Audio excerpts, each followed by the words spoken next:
Vamos já estar abrindo as nossas Bíblias no livro de Provérbios, capítulo 9.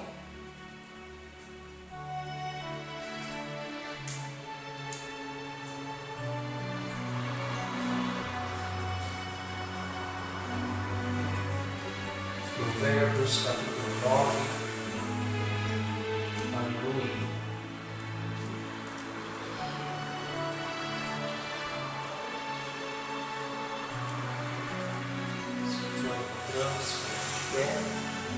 Vamos ler até o versículo 6. Diz assim: a sabedoria já edificou a sua casa, já lavrou as suas 7 colunas, já sacrificou as suas vítimas, misturou o seu vinho e já preparou a sua mesa, já deu ordens às suas criadas, já anda convidando desde as alturas da cidade, dizendo: quem é simples, volte-se para aqui. Aos faltos de entendimento diz: vinde, comei do pão e bebei do vinho que tenho misturado. Deixai os insensatos e vivei, e andai pelo caminho do entendimento. Bem, vamos orar mais uma vez. Pai, em nome de Jesus, venha, Senhor, através da Tua palavra, falar aos nossos corações, abre os nossos entendimentos, ó Pai. O Senhor, antes mesmo, ó Pai, de nós dobrarmos os nossos joelhos, ou até mesmo de sairmos das nossas casas, o Senhor já saberia, Senhor, quem estaria aqui para ouvir a Tua palavra. Por isso, venha falar, Senhor, os nossos corações, eu te peço, em nome de Jesus. Amém. Pode se sentar. Aleluia. Esta palavra o Senhor me deu agora à tarde, eu orando, pedindo ao Senhor que viesse falar ao meu coração e ao coração da igreja. E nós vemos aqui algumas palavras que não são casuais nós ouvirmos ou lermos dentro da Bíblia, trazendo como referência a este sentido que está aqui. Mas a Bíblia, ela é interpretada por si própria. Então, nós entendemos a Bíblia por ela própria. E nós buscamos esse entendimento do que as Escrituras ela tem para nos dizer, para falar aos nossos corações.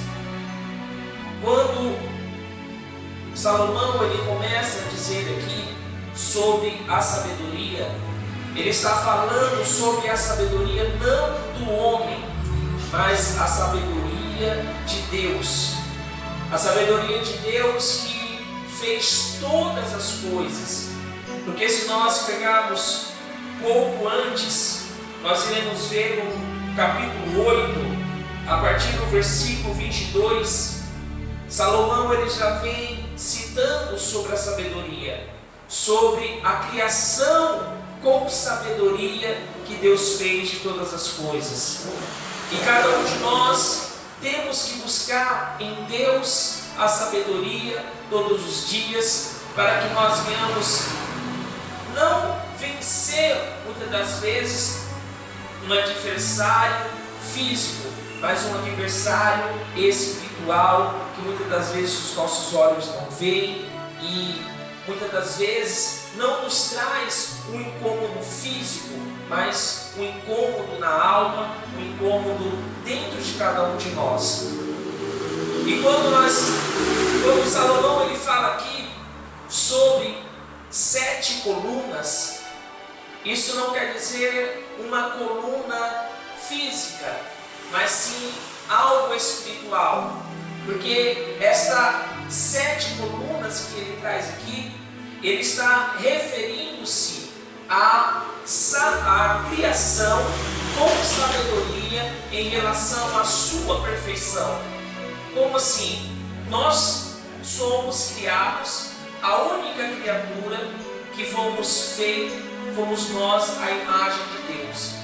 Porque Deus já tinha feito todas as coisas, preparado todas as coisas do jardim, já tinha preparado tudo aquilo que estava ali para que o homem, quando ele fosse criado, ele tivesse a sua alimentação e tivesse de tudo ali que ele quisesse para satisfazer, muitas das vezes, aquilo que fisicamente iria fazer falta a ele.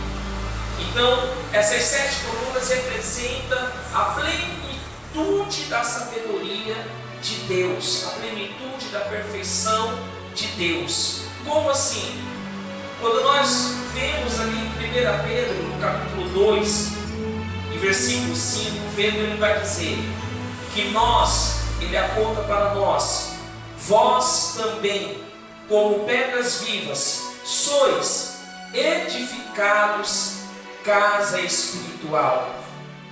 Falando de nós, e sacerdócio santo para oferecer sacrifícios espirituais agradáveis a Deus por Jesus Cristo.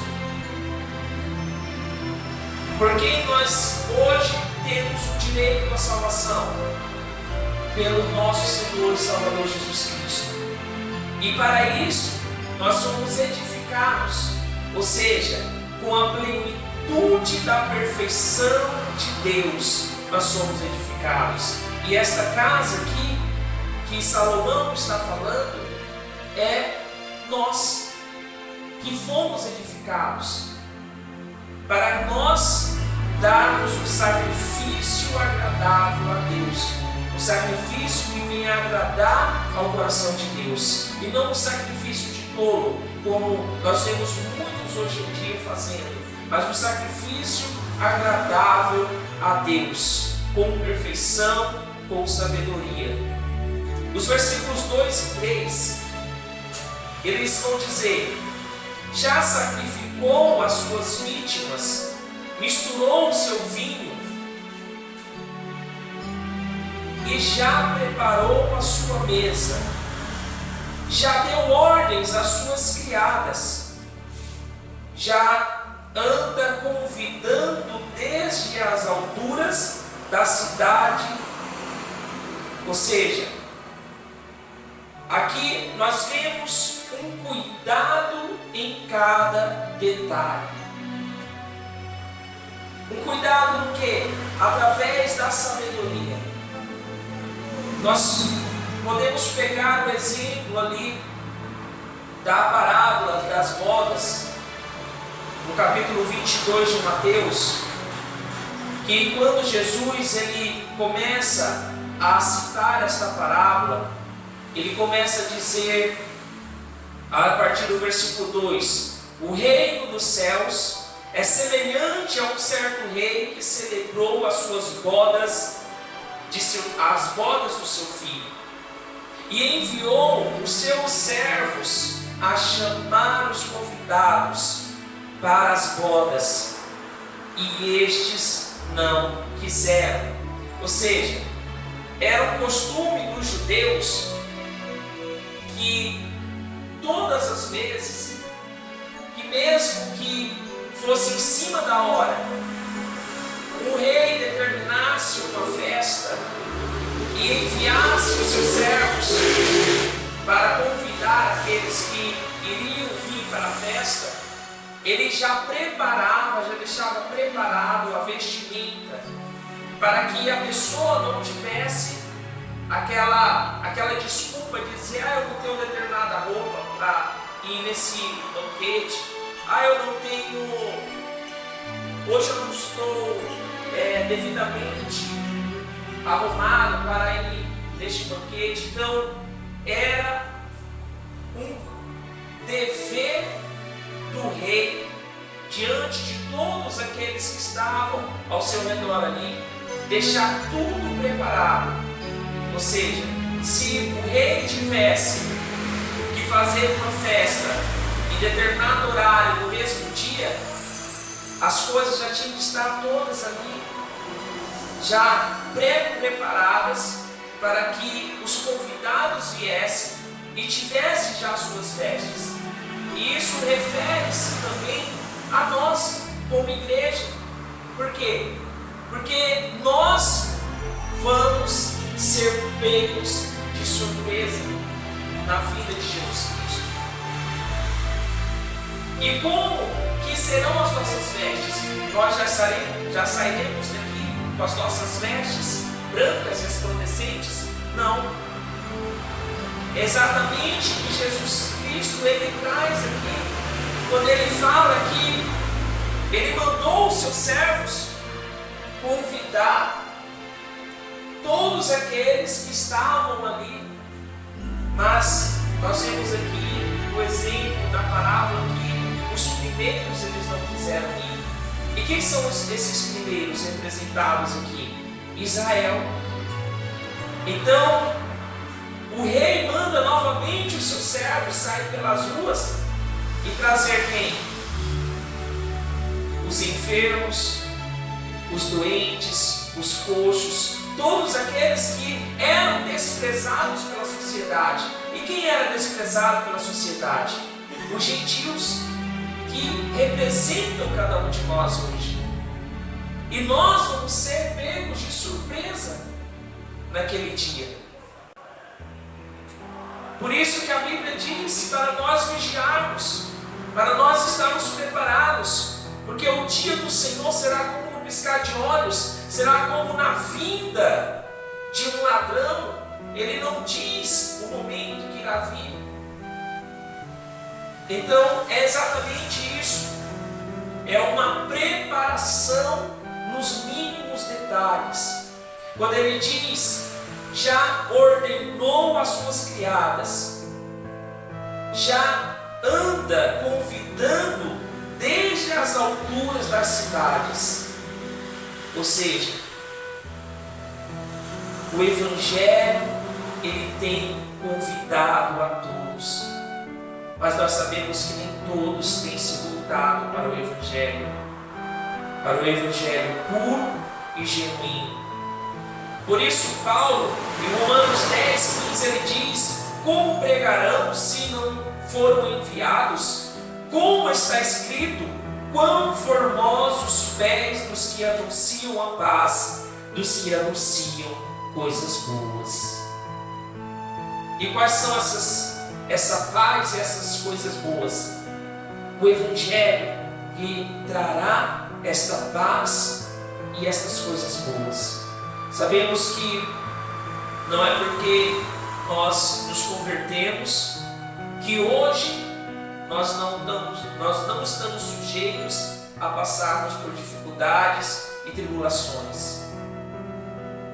Mas nós temos a certeza, irmãos, que nós venceremos estas falhas, essas tribulações, essas angústias na vida, ou quando nós partimos deste mundo.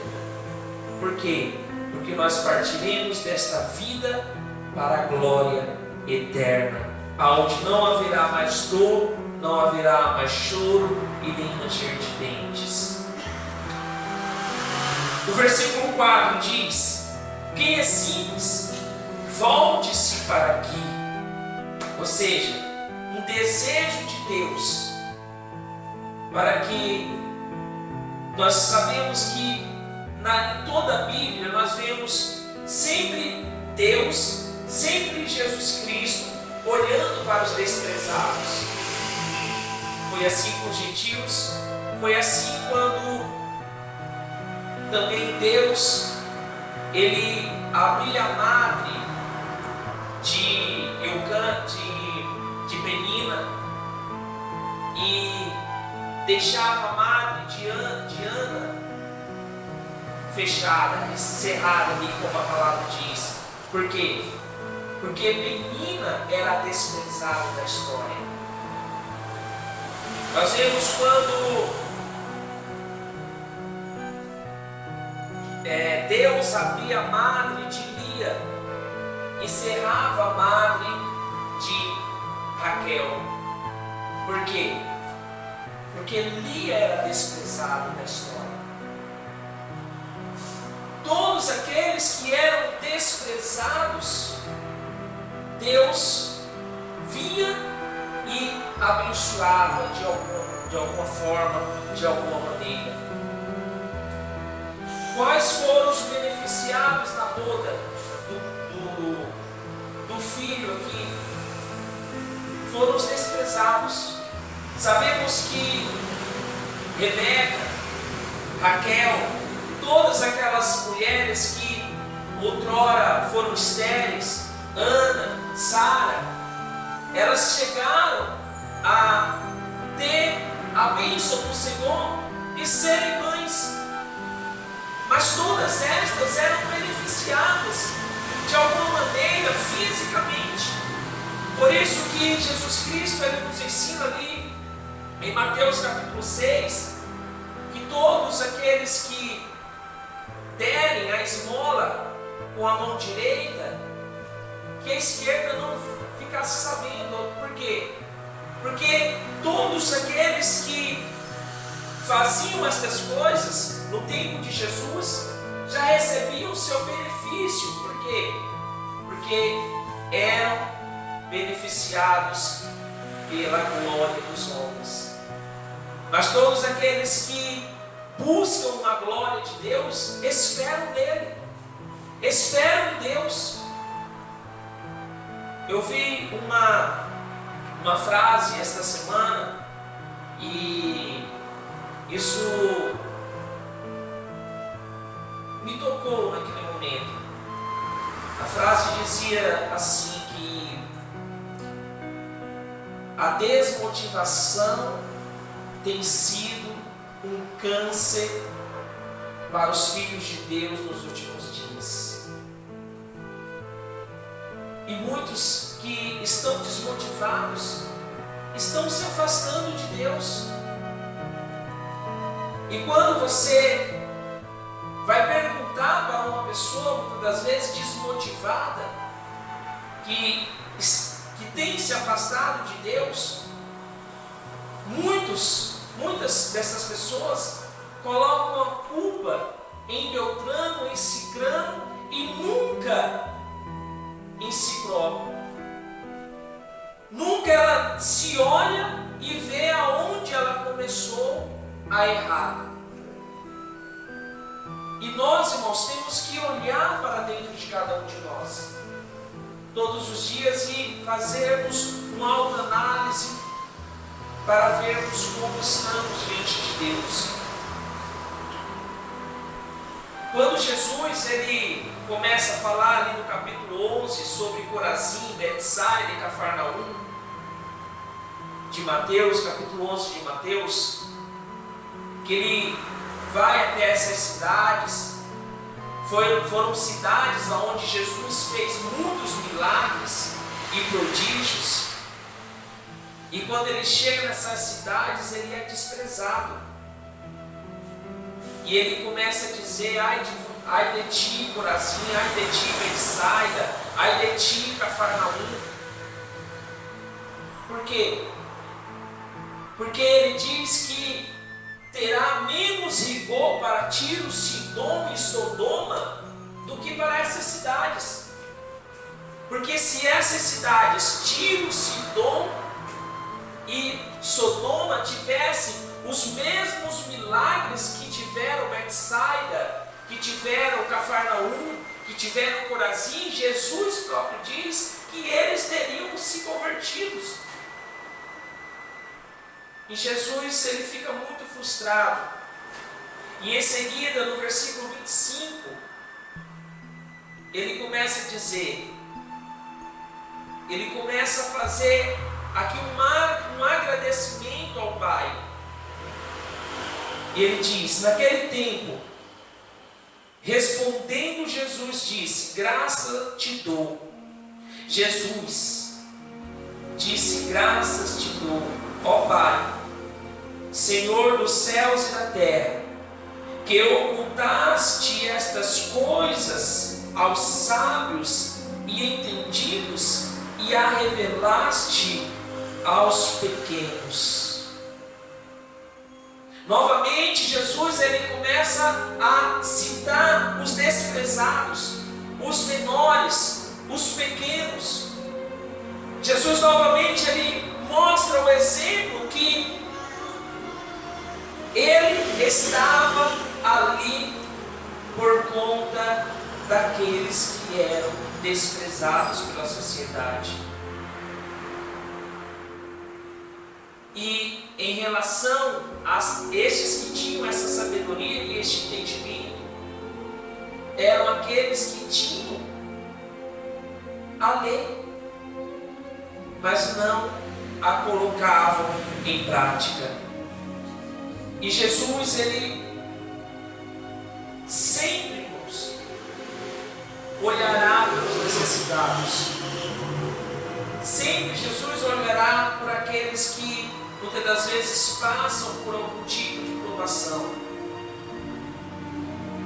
Jesus, ele não está com os seus olhos vendados, com seus ouvidos tampados para não ouvir o clamor da sua igreja, para não ouvir o clamor daquele que é necessitado.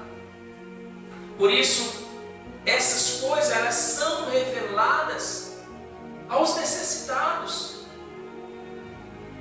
Que coisas? A própria palavra de Deus.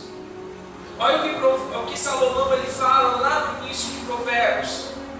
Ele começa a dar uma apresentação sobre Provérbios. E no versículo 4 ele diz que os Provérbios, a palavra de Deus, é para dar aos simples prudência e aos jovens conhecimento e bom juízo. A palavra de Deus ela serve para isso, irmãos. Para trazer conhecimento, para dar um bom juízo para o jovem. Porque se nós olharmos para a juventude hoje em dia, nós vemos que estão todos com a cabeça virada. Por quê? Porque não observam a palavra do Senhor. E para encerrarmos, versículo 5, ele faz um convite aqui. Vinde, comei do pão e bebei do vinho que tenho misturado. Quando a palavra de Deus ela fala em cálice e fala sobre ira, e quando ela fala sobre cálice misturado, ela fala sobre uma ira muito grande de Deus sobre a face da terra, daqueles que estão passando, que estão fazendo algo que não é reto aos olhos de Deus. Aqui nós vemos que Deus, através de Salomão, ele faz um convite: vinde e comei do pão e bebei do vinho que tenho misturado. Este pão, ele representa a palavra de Deus, que a palavra de Deus ela está sempre ali para alimentar quem quiser. E este vinho misturado aqui, irmãos, é algo que é superior aos ensinamentos que o novo convertido ele tem lá no início. E eu trago exemplo aqui em Hebreus no capítulo 5. Eu gostaria que vocês abrissem para nós encerrarmos. Hebreus capítulo 5 e versículo 13.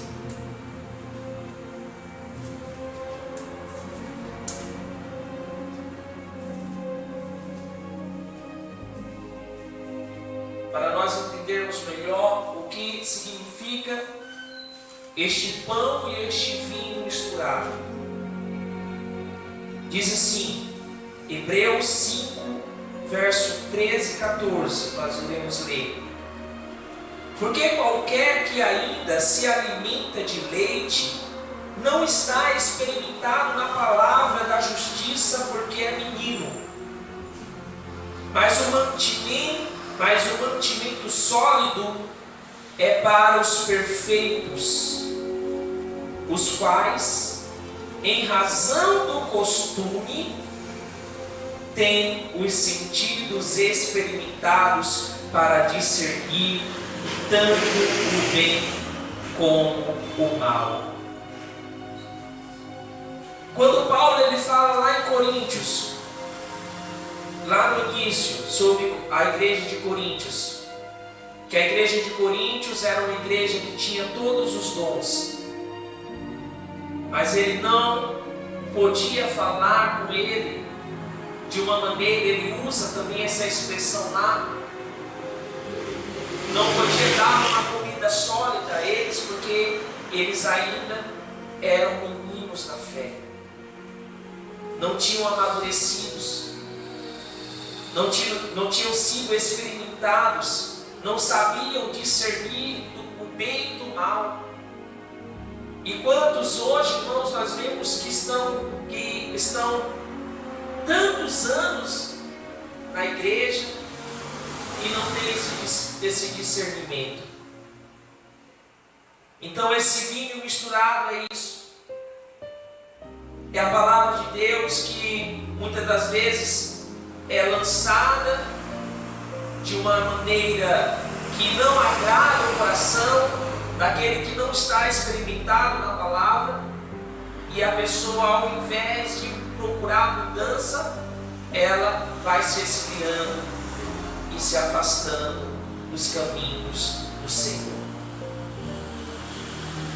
Então cada um de nós temos o dever de buscar em Deus o discernimento e esse experimentar da palavra de Deus. Por isso que o versículo 6, que foi o último que nós lemos, ele diz: deixa os insatos e vivei, e andai pelo caminho do entendimento. E é isso que nós devemos fazer. Vamos nos colocar de pé.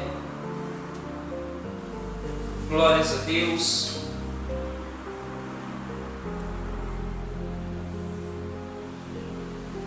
Gostaria só de ler esse versículo 8 do capítulo.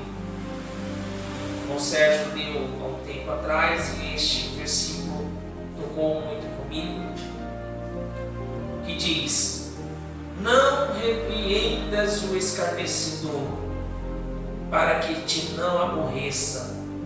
Repreende sim o sábio, e ele te amará. Feche seus olhos. Pai, em nome de Jesus, nós te agradecemos pela tua palavra. Toma as nossas vidas em tuas mãos. Venha tocar, Senhor, em nossos corações. Venha, Senhor, a cada dia, Pai, mais e mais abrir os nossos entendimentos, para que nós possamos entender da tua palavra, aprender de ti, que tu és, ó Deus, o que pode, Senhor, nos dar verdadeiramente, Pai, a nossa salvação. Ó Deus amado, fortalece a tua igreja, fortalece o teu povo, Pai eterno. Em nome do teu Filho Jesus Cristo, é o que eu te peço, Pai amado, em nome de Jesus. Amém. E graças a Deus. Glórias a Deus.